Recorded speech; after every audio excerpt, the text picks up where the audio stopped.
Further, Mahamati, there are 9 kinds of transformation as held by the philosophers endorsing the doctrine of transformation.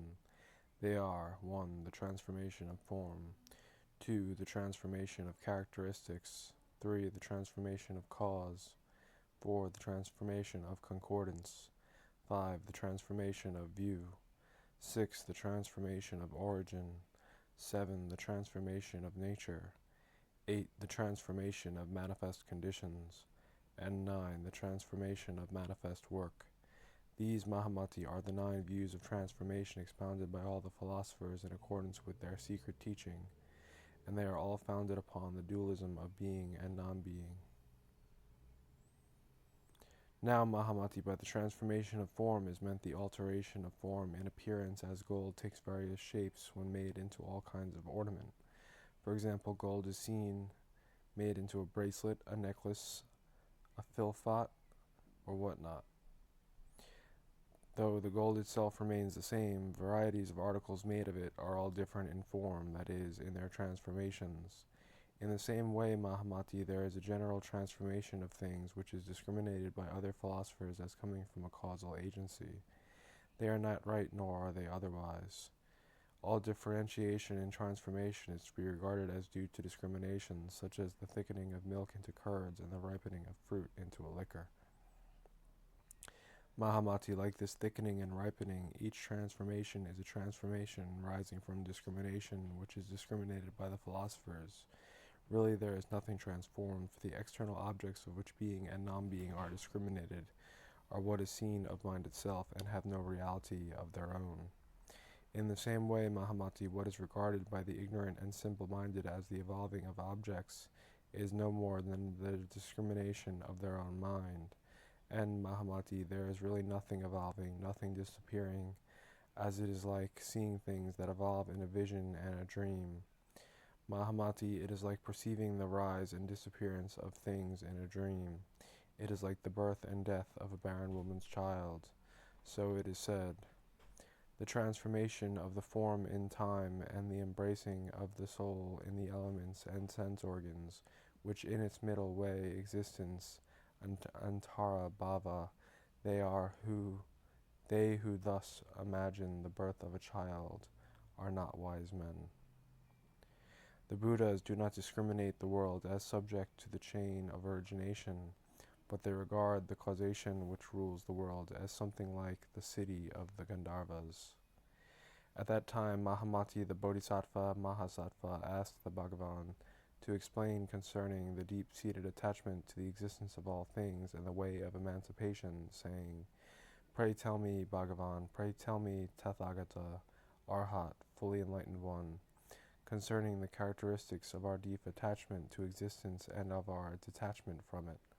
When I and other Bodhisattva Mahasattvas understand well the distinction between attachment and detachment, we shall know what is the skillful means concerning them, and shall no more become attached to words, according to which we grasp meaning.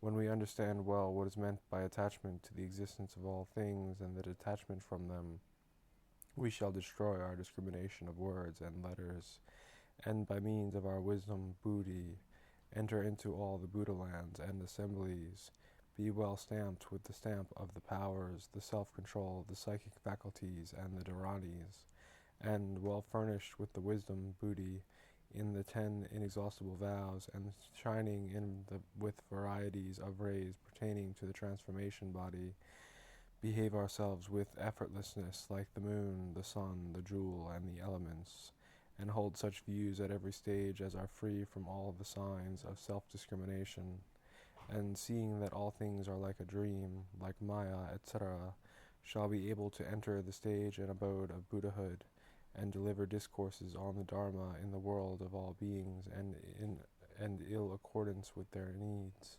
and free them from the dualistic notion of being and non-being in the contemplation of all things which are like a dream and Maya, and free them also from the false discrimination of birth and destruction. And finally we shall be able to establish ourselves where there is a revulsion at the deepest recesses of our consciousness, which is more than words can express. Said the Bhagavan, well said, Mahamati. Listen well to me then, Mahamati, and reflect well within yourself. I will tell you. Mahamati, the Bodhisattva Mahasattva, said, certainly I will, Bhagavan, and gave ear to the Bhagavan. The Bhagavan said to him thus, Mahamati, immeasurable is our deep-seated attachment to the existence of all things, the significance of which we try to understand after words.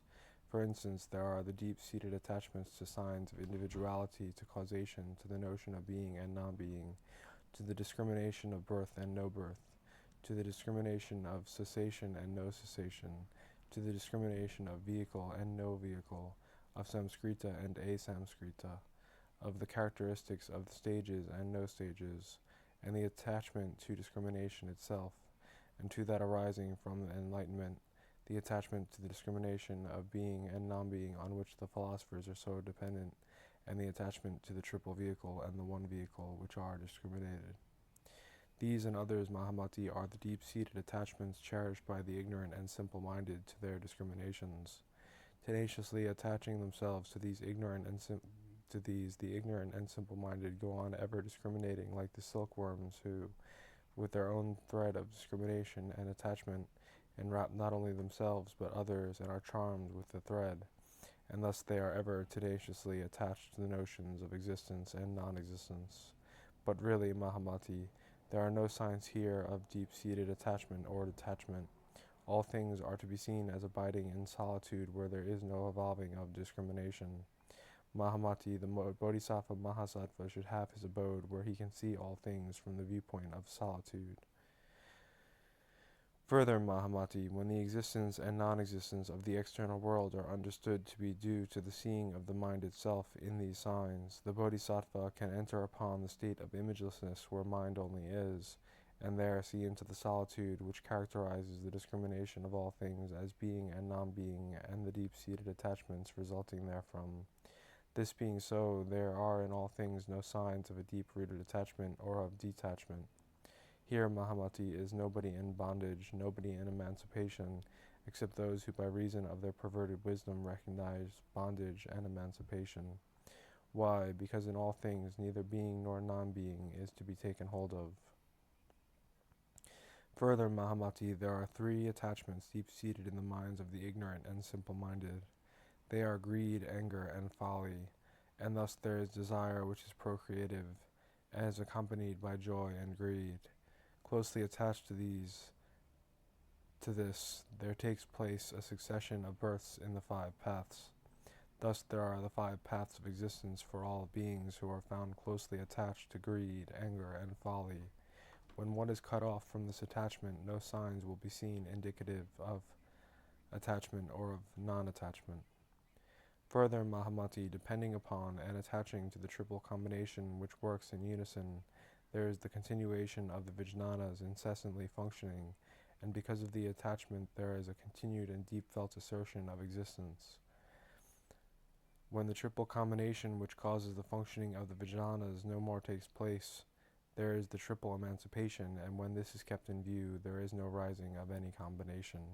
So it is said, the imagining of things not existent, this is characteristic of attachment deeply seated in all beings. When the truth of this is thoroughly understood, the net of attachment is cleared away. The ignorant take hold of the knowledge of existence according to words and are bound up like the silkworm with their own discriminations. Hence their ignorance of attachment deeply seated in their minds.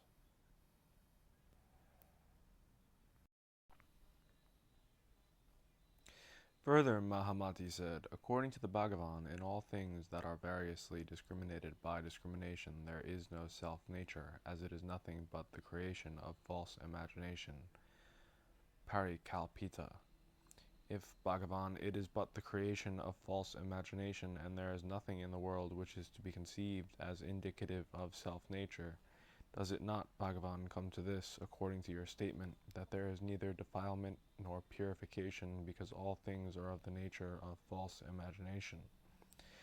Said the Bhagavan, Mahamati, it is just as you say. The self-nature of things is the discrimination of the ignorant and simple-minded, and it is not as it is discriminated by them.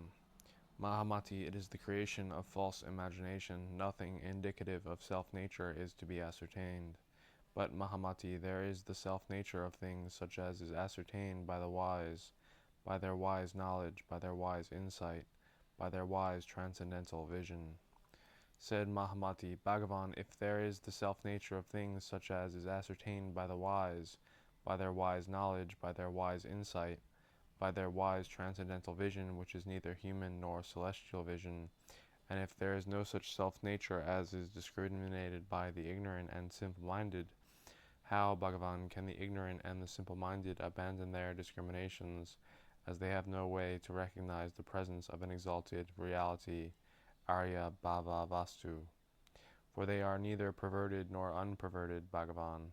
That is, they are what they are. Why? Because they are unable to have insight into the self-nature of exalted reality, because they see the course of things in the aspect of being and non-being. In Bhagavan, the reality cannot be such as is discriminated even by the wise, because the aspect of reality as it is in itself cannot be an object of discrimination by anybody, because Bhagavan, what appears to the wise as the self-nature of reality is no more than the creation of their imagination, which is predicable with the notion of causation and no causation. That is, they also cherish in their own way the idea of a being with self-nature, and they would say that this is a realm that belongs to somebody else, and is not that of the ignorant. This is committing the fault of non-finality, for thus what constitutes the self-nature of reality becomes impossible to know. Bhagavan, what is derived from the imagination cannot be the self-nature of reality. How is it that while things are said to exist owing to the imagination or discrimination, they are said again not to be such as are imagined? Bhagavan, it is true that according to the way the imagination is carried on, the self-nature of reality conceived may vary. For when the cause is not alike, the notion of reality that thus comes to be cherished may not be alike. But according to you, Bhagavan, while the imagination is kept on going with the wise as well as the ignorant, the latter alone fail to see reality as it is. And you tell us that the reason why it is said that things are not really such as are imagined by the imagination is to make all beings discard their imagination. Now, Bhagavan, is it that in order to have all beings free from the notion of being, which is realism, and of non-being, which is nihilism, you in turn make them cherish a realistic view of existence by telling them to uphold the idea of the self-nature of reality, whereby they are led to cling to the realm of noble wisdom? Why do you deny the truth of solitude by teaching the doctrine of reality whose self-nature is, according to you, noble wisdom? Said the Bhagavan, Mahamati, it is not true that I deny truth of solitude, nor that I fall into a realistic view by upholding the noble doctrine of self-existing reality. But in order to save all beings from becoming frightened, who are addicted from beginningless past to the notion of self-nature, it is told them that there is truth of solitude after making them realize by means of noble wisdom that reality in its self-nature is made the subject of attachment by the ignorant. Mahamati, the doctrine of self-nature is not taught by me. But Mahamati, those who have realized by themselves truth of solitude as it really is and are abiding in it, will see that this existence of error has no form, and thereby knowing that what is seen is nothing but the mind itself, they are kept away from dualistic viewing an external world under the aspect of being and non-being. They are stamped well with the stamp of suchness, which is gained by the triple emancipation. They will have an intuition into the self-nature of all things by the wisdom which is acquired within themselves, and thus get away from such ideas of reality as to lead themselves to realism and nihilism. Further, Mahamati, the thesis, all things are unborn, is not to be maintained by the Bodhisattva Mahasattva as valid. Why? Of this thesis it is to be stated that anything of which something is asserted partakes thereby of the nature of being, and that the reason for this thesis is characterized with the quality of birth. While it is being asserted by the Bodhisattva Mahasattva that all things are unborn, the very assertion destroys his thesis. The thesis that all things are unborn acts against the one who holds it because it is born of the principle of mutuality. Even when this thesis of no birth is to be maintained within the extent of existence itself, the notion of no birth cannot hold itself in it, and the statement, the thesis that all things are unborn is destroyed, since it is dependent on the members of the syllogism. As regards the thesis maintaining the no birth of being and non-being Mahamati, this thesis to be valid must be within the limits of existence itself, but there is no aspect of existence which can be regarded as either being or non-being. If Mahamati, the no birth of all things, is to be asserted by this thesis of no birth, the very attempt defeats the thesis itself. Therefore, this thesis is not to be upheld. Because many faults come out in connection with the members of the syllogism, and because in these syllogistic members there is a mutual mixing up of reasons, this thesis is not to be upheld. As with the thesis that all things are unborn, so with the thesis that all things are empty and have no self-nature, neither is to be maintained by the Bodhisattva Mahasattva. But Mahamati, this is to be pointed out by the Bodhisattva Mahasattva, that things in their self-nature are like Maya, like a dream, for they are in one way perceived as existing, and in another way are not perceived as such, and all things are thus seen in two ways, in accordance either with knowledge or ignorance. Let it be pointed out that all things are like Maya and a dream, except when the feeling of fear is aroused in the minds of the ignorant. Mahamati, the ignorant and simple-minded are addicted to the views of being and non-being, and are liable to tremble at our teaching. Mahamati, let them not be frightened away from the Mahayana. So it is said, there is no self-nature, no thought construction, no reality, no alaya vijnana. These indeed are so many discriminations cherished by the ignorant, who like a corpse are bad logicians.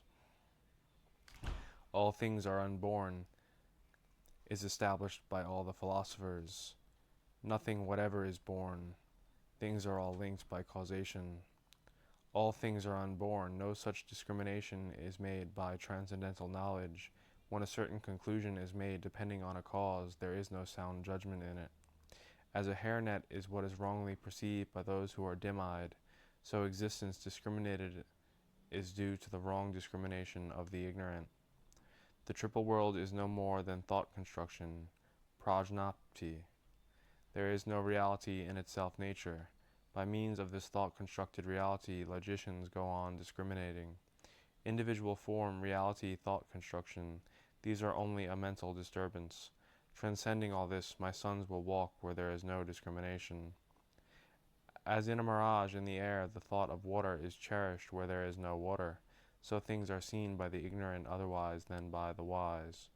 The insight of the wise, who move about in the realm of imagelessness, is pure, is born of the triple emancipation, is released from birth and destruction. Where all things are wiped away, even a state of imagelessness ceases to exist for the yogins. In the sameness of existence and non-existence, the fruit of wisdom is born to the wise. How does existence cease to exist? How does the sameness take place? When the mind fails to understand the truth, there is disturbance inside, outside, and in the middle. With the cessation of the disturbance, mind sees the sameness.